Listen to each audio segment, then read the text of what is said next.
Ladies and gentlemen, the Railroad Hour. And here comes our star-studded show train.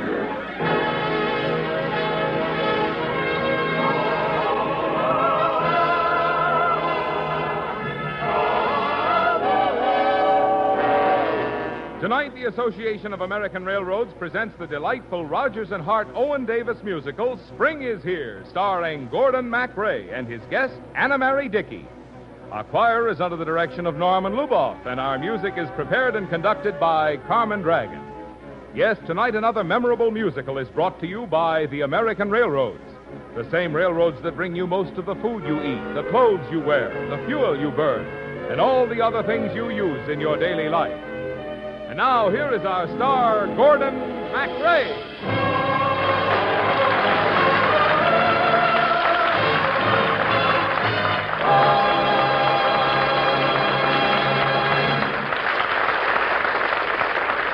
Thank you, Marvin Miller, and good evening, ladies and gentlemen. Well, sir, we have some wonderful music to sing tonight. For my guest star, Anna Mary Dickey, and I are officially proclaiming that spring is here. With a song in my heart,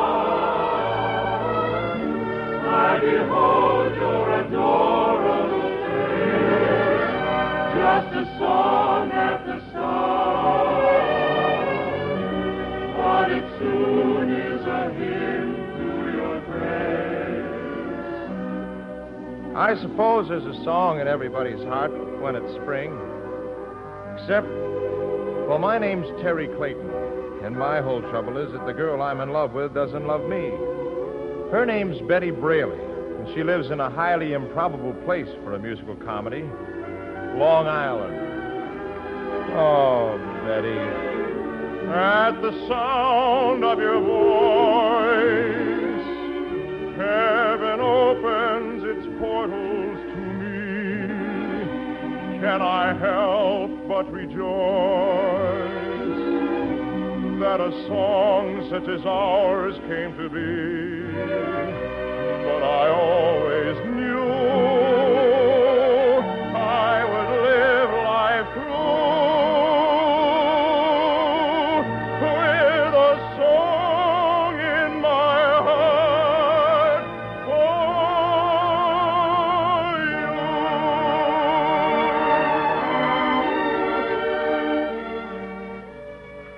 Was somebody calling me? Betty. Oh, are you here again, Terry? Well, whom did you expect? Nobody. Well, I'm here, so you won't be disappointed. Terry, I've told you a million times it's no use hanging around here. You're just never going to amount to anything. Well, look, Betty, there's something I've been wanting to say to you for a long time. Well, why don't you say it then? Well, if it was as easy as that, I would have done it a long time ago, but I can't. So, well, Betty, I wrote it to you in a letter. In a letter? Mm-hmm. Here, read it. Oh, I don't want to. Well, then, I guess I'll have to read it to you. Dearest one, I write what I'm afraid to speak. I'm weak when I'm with you. Tears of love are causing all the ink to blot. So what am I to do? Hoping to find the phrases, groping to find each word. How they all burned like blazes, now they all sound absurd. Oh, I don't know where to end and to begin. You must give in,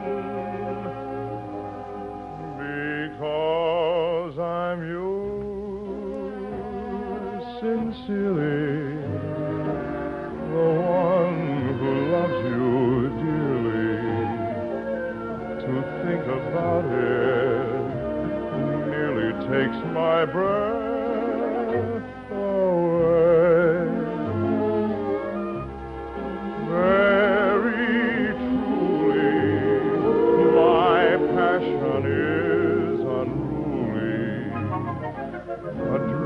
of you is newly born. Each night and day, oh, but my thoughts are fervent. How can I make them plain? Ever your humble servant, faithfully I remain.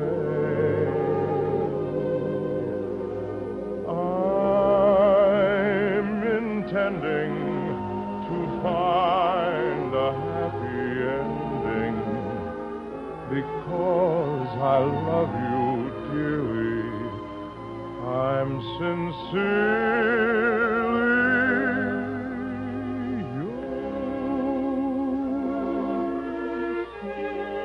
Very nice letter, Terry. Would you mind if I took it? I'd like to use it.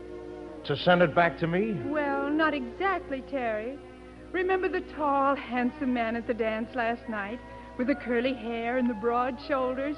Stacy Hayden? You mean the guy everybody calls the mysterious stranger? Yes. Well, what about him? Oh, I want to send him this letter. Yours sincerely, the one who loves you dearly. To think about it nearly takes my breath away. Very truly, my passion is unruly. A dream of you is newly born each night and day. My thoughts are fervent. How can I make them plain? Ever your humble servant, faithfully I remain. I'm intending to find a happy ending because I love you dearly. I'm sincerely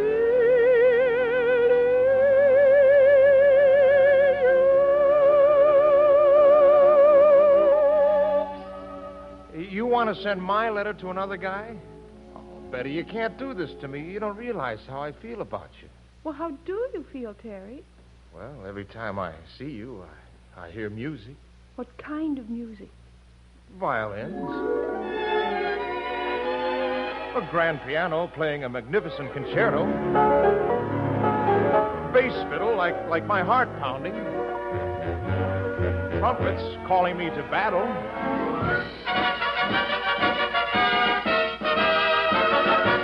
When the music swells,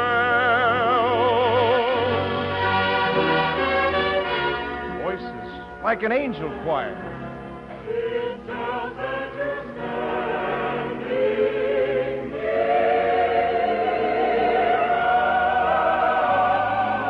at the sound of your voice. Heaven opens its portals to me, and I help but rejoice that a song such as ours came to be.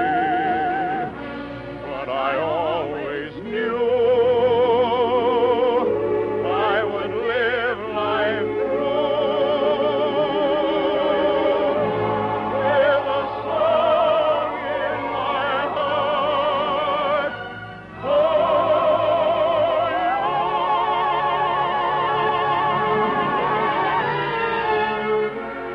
Did you hear anything, Betty? I'm sorry, Terry. No, I didn't. Oh, what you mean is that I really don't stand a chance with you. Oh, Terry. Well, would it help if I amounted to something? What would you like me to be? You name it. I don't care, Terry. Rich man, poor man, rich man, poor man, beggar man, thief, who cares? You're not to darken my doorstep. Doctor, lawyer, tammany chief, who swears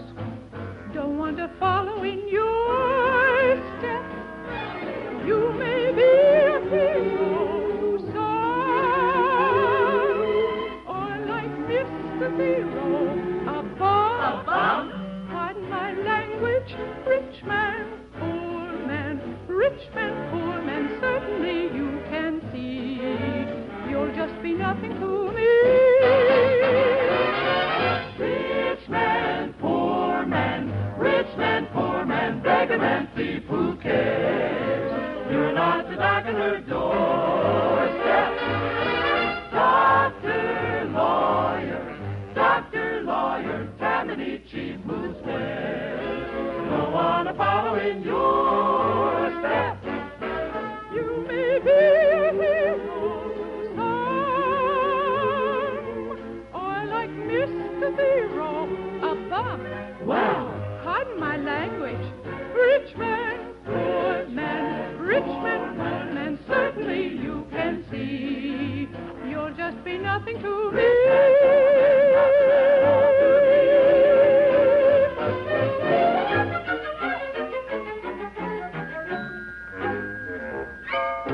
So please go away, Terry. I have other things to do. Sure. Hi, Terry. Oh, hello. Hello, Mary Jane. How's Half Pint today? What's the matter? That sister of mine giving you a bad time? No, that's not it. Oh, I know better. Say, why don't you ask me? I'd marry you in a minute. Oh, you're a good kid. What would you like to have happen, Terry? Paint the picture for me. All right. A garden like this, with maybe a touch of moonlight. And Betty standing there with a halo of moonbeams around her head. Say, it seems as if I'm seeing her for the first time. You know that? though I know that we meet every night, and we couldn't have changed since the last time, to my joy and delight, it's a new kind of love at first sight. Though it's you and it's I all the while, every meeting's a marvelous pastime. You're increasingly sweet, so whenever we happen to meet, I greet you with a song in my heart. I behold your adorable face, just a song at the start, but it soon is a hymn to your grace when the music swells.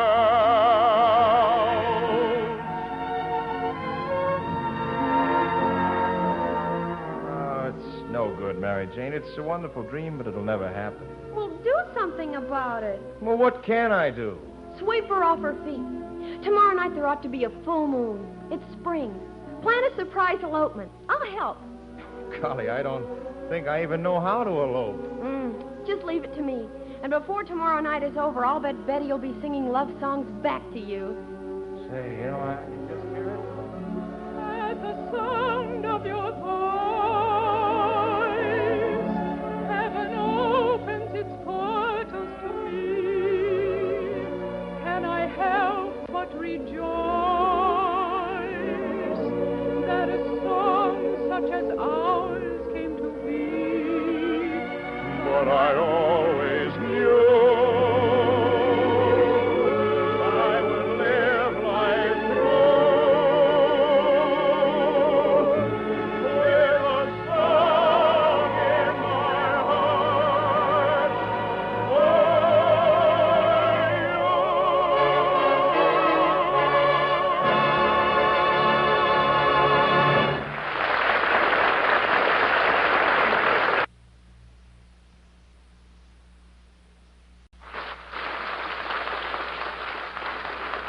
We'll return for the second act of Spring is Here in just a moment.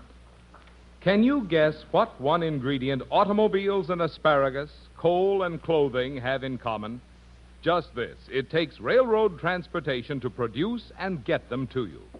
For, as one of the youngsters in my neighborhood found out when he started asking his daddy questions, most everything you use moves by railroad. Daddy, for my homework tonight, I'm supposed to tell where everything in the kitchen stove came from. You know, tell all about the raw materials and how they got to be the finished stove in our kitchen. Well, that's quite an order, son. Let's see now. There'd be iron ore first. That would come from a faraway mine. Oh, I know another, Daddy. There'd have to be coal, wouldn't there? That's right. And limestone, too, to make the steel. And then there'd be copper and chromium and different kinds of sand and a lot of other things. Gee, Daddy, how do they get all those things together in the place where they make the stove? That's a job for the railroads. Now, all those things we've been talking about had to be hauled many times and many miles as they moved to different places and through different forms until they were cast into that familiar shape of the stove in our kitchen. And only the railroads are big enough and efficient enough to do that kind of a job. I never thought of the railroads as having anything much to do with the things we use. Well, son, I suppose that's because the railroad doesn't run right up to our front door. But when you stop to think, you realize that railroad transportation is just as much a part of this house we live in as the lumber and bricks and cement and furnace and furnishings and just about anything we can name. When you take a good look at any one of those things, like we did the kitchen stove, you can see the tremendous amount of railroad transportation that goes into everything we buy and use. Yes, it is hard to realize how much transportation service the railroads produce for each one of us each day. In fact, it amounts on the average to moving more than 10 tons of freight a mile every day in the year for every man, woman, and child in the United States. And that's moving more tons of freight, more miles, than all other forms of transportation put together.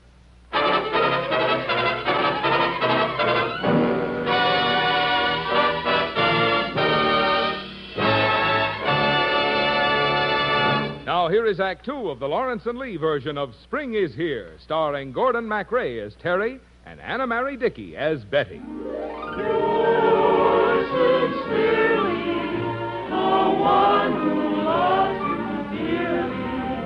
To think about him nearly takes my breath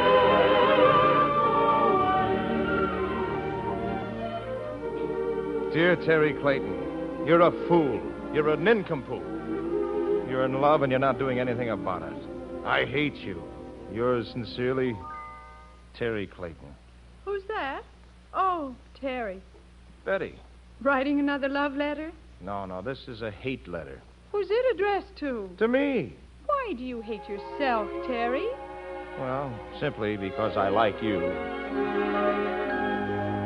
I like you, how I like you. I mean to say I like you. I think I get your trend.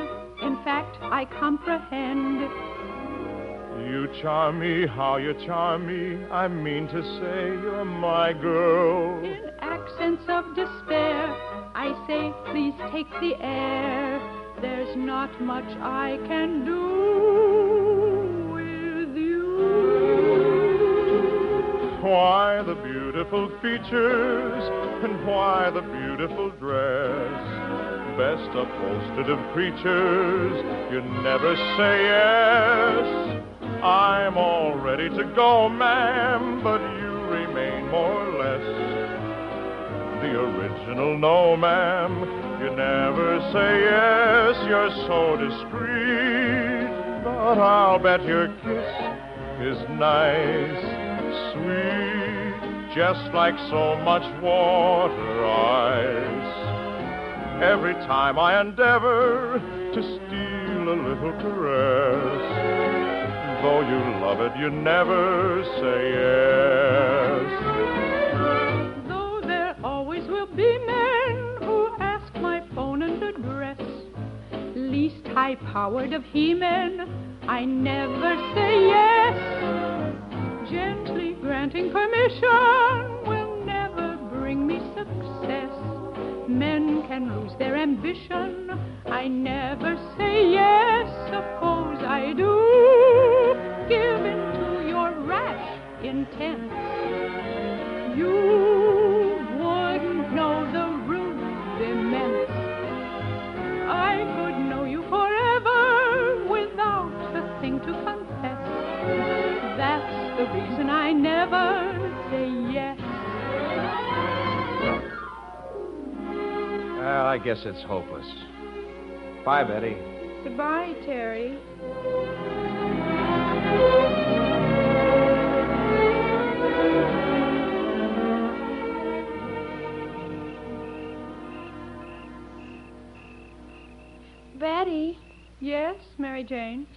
why don't you look out of the window?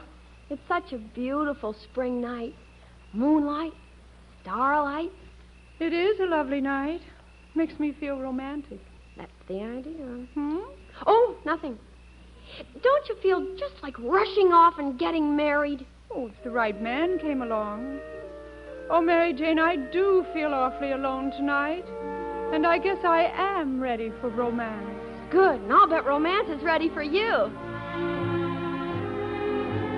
Feeling the way I do, I'd like to say I do, having a heavenly sigh.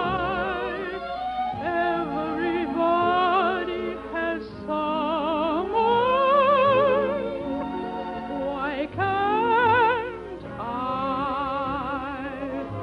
Creeping to bed alone, resting my head alone, only the pillow nearby. Some have a reason for dreaming. Why can't I? I feel forsaken on nights like these. Can't I awaken to someone's peace? Always must walk alone, always must talk alone. Nobody hears when I cry. Everybody has someone.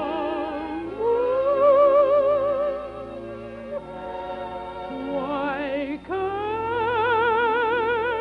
I?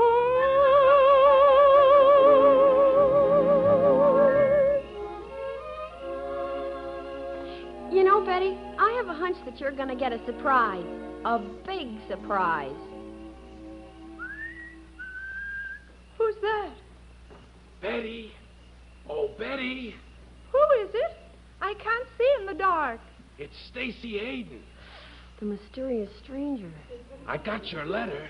Oh, good evening, Mr. Hayden. Betty, I've come to take you for a ride. Maybe a long ride. Oh, that would be wonderful. Yeah, peachy keen. It's such a romantic night. How about eloping with me? Oh, golly, I'll be right down. Oh, I better hop to the telephone and alert the local team.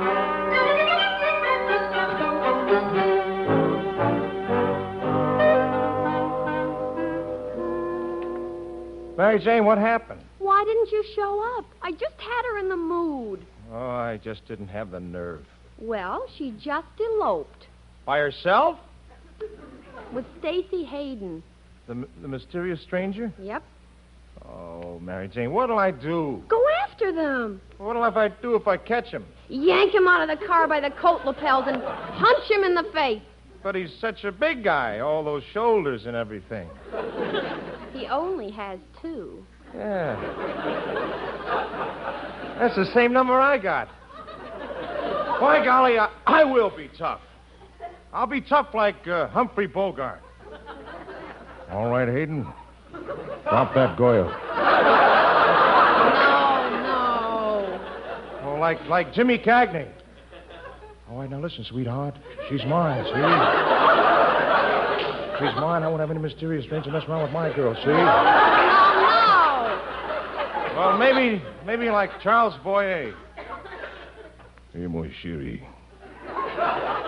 Mon chéri, come with me to the Casbah. No. I want you to impersonate Terry Clayton in the role of a He-Man. Well, that's a tough part. Well, then get tough about it. Women like their men rugged and masculine. Rugged. Yeah. Make a muscle, Buster. I often used to get A's in physical education. That's the spirit. Let me at him.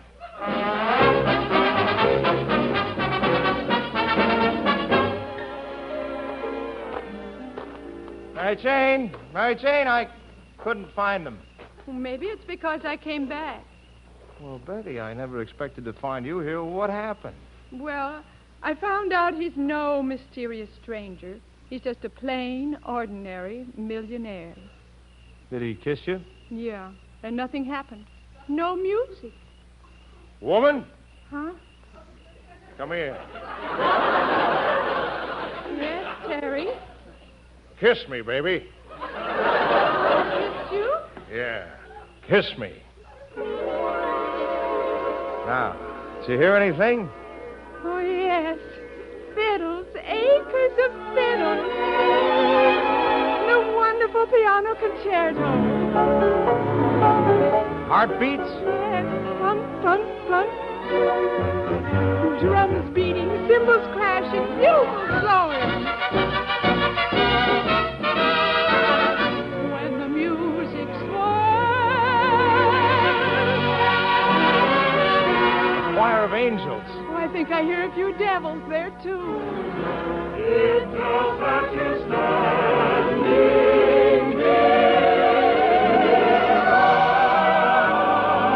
at the sound of your voice. Heaven opens its portals to me. Can I help but rejoice that a song such as ours came to be? But I always knew I would live life through with a song in my heart for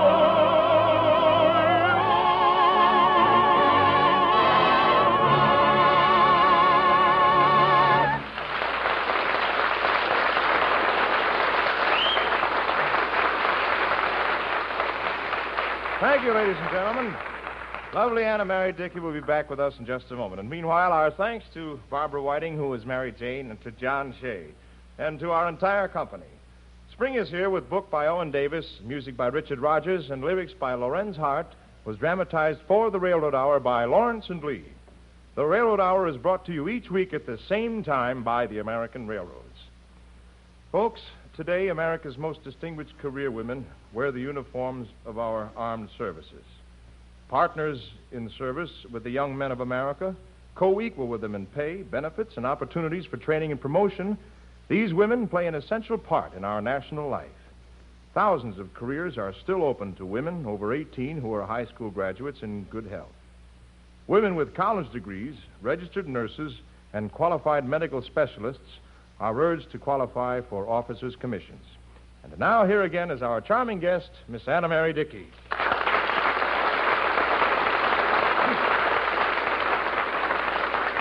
Thank you, Gordon. I had a hunch spring was here, but tonight you convinced me. Well, I'm sure glad I got over being milquetoast MacRae by the end of the script. I was afraid my kiddies wouldn't even speak to me when I got home tonight. What's showing on the show train next Monday night, Gordon? Well, Anna Mary, you know Maytime is waltz time, so we're presenting the story of the master waltz maker of all time, Johann Strauss. It's the delightful Great Waltz, and lovely Lucille Norman will be here to help us get into the three-quarter tempo. We'll all be listening. Good night, Gordon. Good night, Anna Mary. You were wonderful, and come back real soon. all aboard. Well, friends, it looks as though we're ready to pull out. So until next Monday night in the Great Waltz, this is Gordon MacRae saying good night to all of you, and especially to my dear mother.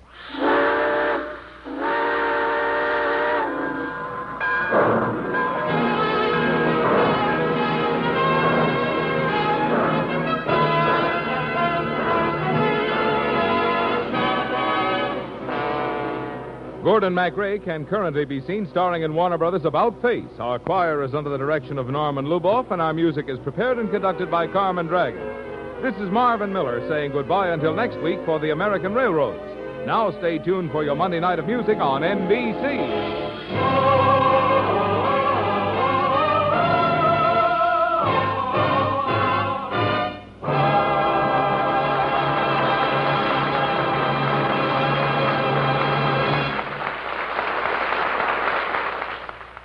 Now, the voice of Firestone brings you Barbara Gibson on NBC.